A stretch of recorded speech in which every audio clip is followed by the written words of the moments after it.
اس کی تفصیل بعد میں آئے گی۔ فدق ان میں سے ایک چیز تھی۔ مروان کا بھائی تھا جس کا نام تھا حارث بن حکم، اور مدینے کی جو مارکیٹیں تھیں اور ان میں بھی ایک بڑا حصہ رسول اللہ صلی اللہ علیہ وسلم کا تھا، ان میں صدقات تھے، وہ جناب عثمان نے اپنے چچا زاد بھائی حارث بن حکم کو دے دیا۔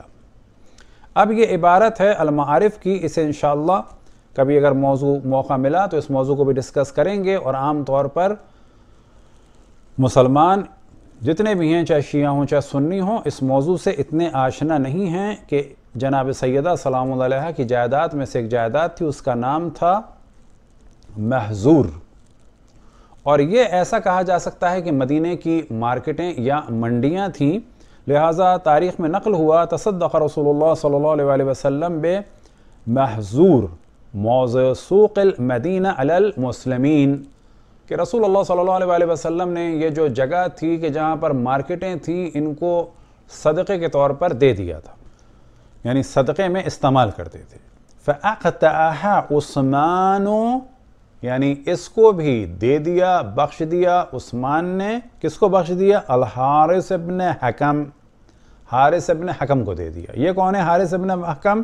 اخا مروان ابن حکم، مروان ابن حکم کے بھائی کو یہ پوری مارکیٹیں کہ جو رسول اللہ صلی اللہ علیہ وسلم کی ملکیت تھیں اور اس کو صدقے کے طور پہ آپ استعمال کرتے تھے، وہ مروان کے بھائی حارث کو دے دیں۔ وَأَقْتَأَ مَرْوَانَ فَدَكَ، اور انہوں نے فدق دے دیا مروان کو۔ تو یہاں تو ہم بتاتے چلیں کہ فدق انہوں نے مروان کو دیا اور محظور جو ہے وہ اس کے بھائی حارث کو دے دیا۔ دوسرا حوالہ ہے سنن ابو داؤد کا، اور صفحہ نمبر ہے 402، اور ہم نے ہائی لائٹ کیا ہوا ہے کہ یہاں پر یہ موضوع ڈسکس ہوا ثم اقتأها مروان۔ اب اس کا ترجمہ کیا ہے پھر یہ زمین مروان نے اپنے لیے خاص کر لی۔ اب یہاں پر سوال یہ پیدا ہوتا ہے کہ مروان نے اپنے لیے خاص کر لی، یہ جملہ کہا جا رہا ہے در حقیقت جناب عثمان کو بچانے کے لیے، جبکہ حقیقت کیا ہے کہ یہ زمین جناب عثمان نے مروان کو دے دی، کیونکہ باقی روایت میں بہت ہی صراحت کے ساتھ بیان ہوا ہے کہ یہ زمین کس طرح سے مروان کے پاس گئی، لیکن سنن داؤد میں یہ کوشش کی گئی کہ مروان کے پاس فدق پہنچ گیا، لیکن کیسے پہنچ گیا؟ تو کہا کہ مروان نے خاص کر لی۔ اب یہ ذہن میں رکھے کہ مروان جو کچھ کام کر رہا تھا وہ در حقیقت انہی کی اجازت سے اور انہی کے مشورے سے کر رہا تھا، اور جناب عثمان ہی نے مروان کو بہت ساری جائیدادیں دی، اور انہی میں سے ایک تھا فدق، اور یہ جو ان کا لقب ہے غنی، اس میں بھی ایک بہت بڑا دخل ہے بنو امیہ کا، کیونکہ انہوں نے بنو امیہ کو بہت زیادہ نوازا۔ اسی روایت کا جو ترجمہ ہے انگلش کا، تو وہاں پر بھی یہ روایت نمبر ہے 2972، اور وہاں پر صفحہ نمبر 4 جلد نمبر 3 میں ثم اقتأها مروان، اور اس کا ترجمہ کیا ہے then it was taken by مروان، جبکہ حقیقت کیا ہے given by Usman taken by مروان۔ تو یہاں پر بھی یہ بات واضح ہو گئی کہ یہ مروان کے پاس چلا گیا تھا، لیکن کیسے گیا؟ تو یہاں پر سنن داؤد میں کوشش کی جا رہی ہے کہ چھپایا جائے کہ یہ کیسے چلا گیا، لیکن بعد میں اس چیز کو کلیئر کر دیا گیا۔ اب آپ کے سامنے ہے سنن داؤد کے جو عربی میں ہے اور جلد نمبر 3 اور صفحہ نمبر 253، اور ہم نے ہائی لائٹ کیا ہوا ہے، اگر آپ دیکھیں ثم اقتأها مروان، کہ بعد میں یہ زمین کس کو، یعنی فدق کو لے لیا کس نے؟ مروان نے۔ تو یہاں سے بھی پتہ چلا، اور نیچے حاشیے میں لکھ دیا انما اقتأها مروان فی ایام حیات عثمان ابن عفان، کہ یہ جو مروان نے لیا کس زمانے میں لیا؟ عثمان ابن عفان کے زمانے میں لیا۔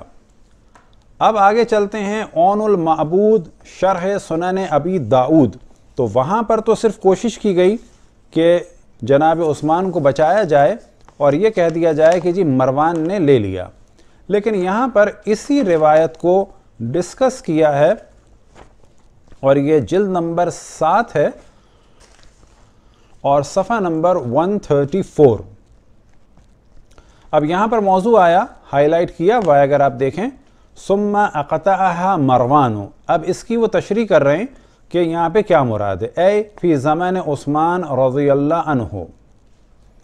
اب یہاں پہ کیا معنی ہے، والمعنی جعلها قطیعة لنفسه وتوابعه، کہ اس زمین کو مخصوص کر لیا مروان نے اپنے لیے اور اپنے باقی خاندان والوں کے لیے. قطیعہ کیا ہوتا ہے؟ تو فرماتے ہیں وَالْقَطِيعَةُ طَائِفَةُ مِنْ أَرْضِ الْحَرَاجِ يَقْطَعُهَا السُّلْطَانُ مَنْ يُرِيدُ.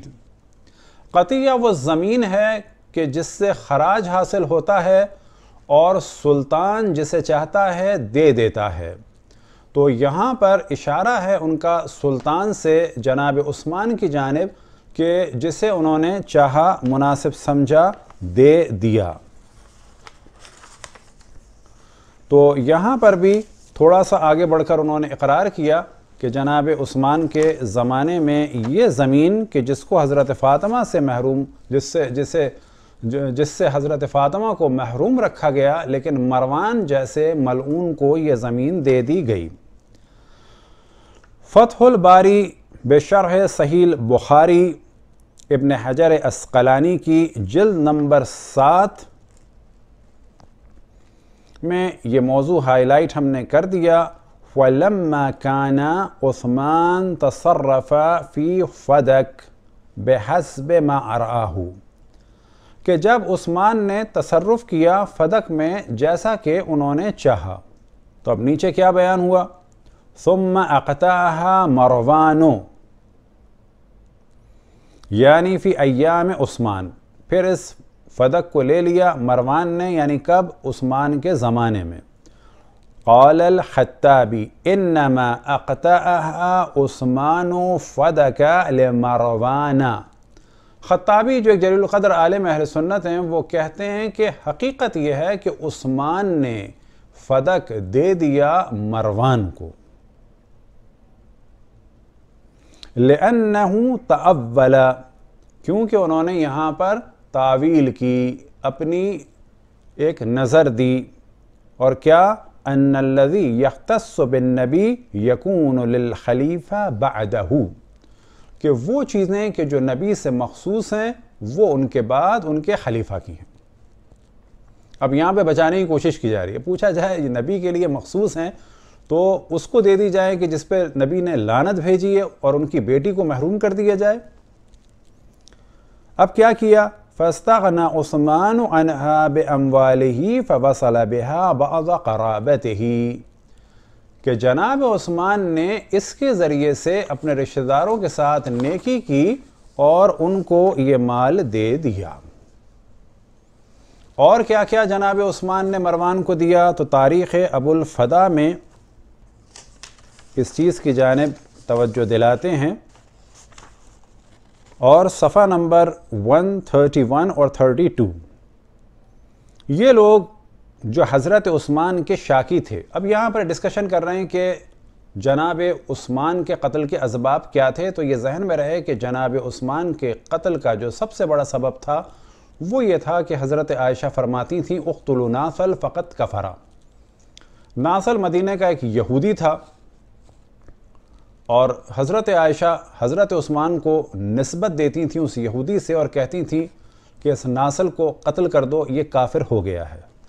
لیکن یہاں پر یہ ڈسکس کر رہے ہیں کہ لوگ کیوں ان کے مخالف ہوئے. وہ لوگ جو حضرت عثمان کے شاکی تھے یہ ہیں زید بن ثابت، اسید الساعدی، کعب بن مالک و حسان بن ثابت، کہ جو مشہور ہیں منقبت کے حوالے سے. یہ بھی حضرت عثمان کے خالص دشمنوں میں سے تھے، اور ذہن میں رہے کہ حضرت عثمان کو قتل کرنے والے خود اصحاب تھے، جن میں سے ایک بڑی تعداد بیت الرضوان کی اور بدری اصحاب کی تھی. اور سبب لوگوں کے دشمن ہو جانے کا یہ حال تھا کہ حضرت عثمان نے حکم بن عاص کو، جس کو پیغمبر خدا نے جلا وطن کروا دیا تھا اور دونوں خلیفوں کے وقت تک وہ نکالا ہوا رہا، اس کو بلا لیا اور ایک سبب یہ تھا کہ انہوں نے مروان بن حکم کو 5واں حصہ محصول افریقہ کا جو 5 لاکھ دینار سالانہ کی آمدنی بھی دے دیے تھے۔ اب یہ ذہن میں رکھیں کہ افریقہ کی آمدنی کا پورا خمس، یہ جو کہہ رہے ہیں کہ 5واں حصہ یعنی افریقہ کی آمدنی کا 5واں حصہ یعنی خمس، کہ جو افریقہ سے آتا تھا وہ کتنا تھا اس وقت؟ وہ تھا 5 لاکھ دینار۔ 5 لاکھ دینار تو انہوں نے فقط اپنے ایک چچا زاد بھائی کو دے دیا تھا کہ وہ مال کہ جو پہلے مرحلے میں قرابت داران رسول اللہ صلی اللہ علیہ وسلم کو دینا چاہیے تھا، وہ مال 5 لاکھ سونے کے سکے، فقط ایک وہ چیز تھی کہ جو حضرت عثمان نے مروان کو دی۔ وہ کیا تھا؟ افریقہ کا خمس 5 لاکھ دینار۔ اور کیا کیا؟ اب یہ بیچ میں کچھ گفتگو ہوئی، اور ایک یہ بھی تھا کہ باغ فدق جو میراث بی بی فاطمہ کی تھا وہ مروان نے چھین لیا۔ تو یہاں پر بھی معلوم ہوا کہ جناب عثمان کے دور میں یہ باغ یعنی فدق کہ جس سے حضرت فاطمہ کو محروم رکھا گیا وہ مروان کو دے دیا گیا۔ اب تاریخ ابو الفدا کا جزء اول کا عربی کا متن آپ کے سامنے ہے۔ وَمِمَّا نَقِمَ النَّاسُ عَلَيْهِ، کہ جن چیزوں کی وجہ سے لوگ جناب عثمان پر ناراض تھے ان میں سے کیا تھا کہ رد کیا یعنی پلٹایا کس کو؟ حکم بن عاص کو، اپنے چچا کو۔ اب یہ کون ہے؟ ترید رسول اللہ و ترید ابی بکر و عمر، یہ وہ ہیں کہ جنہیں مطرود قرار دیا یعنی طرد کر دیا، نکال دیا تھا رسول اللہ صلی اللہ علیہ وسلم نے، اور نکالا ہوا ہی رکھا ابو بکر نے اور عمر نے۔ لیکن انہوں نے کیا کیا؟ عطا کیا۔ کیا عطا کیا؟ مروان ابن حکم کو خمس غنائم افریقہ، کہ افریقہ کی جو آمدنی تھی اس کا خمس دیا۔ وہ کتنا تھا؟ وَهُوَ 500,000 دینار، کہ جو 5 لاکھ دینار تھے۔ اور کیا کیا؟ وَأَقْتَعَ مروان ابن حکم فَدَقَ، اور مروان ابن حکم کو، اب یہاں پہ بہت واضح ہے کہ ان کے کاموں سے لوگ ناراض تھے۔ انہی کاموں میں سے ان کا کیا کام تھا؟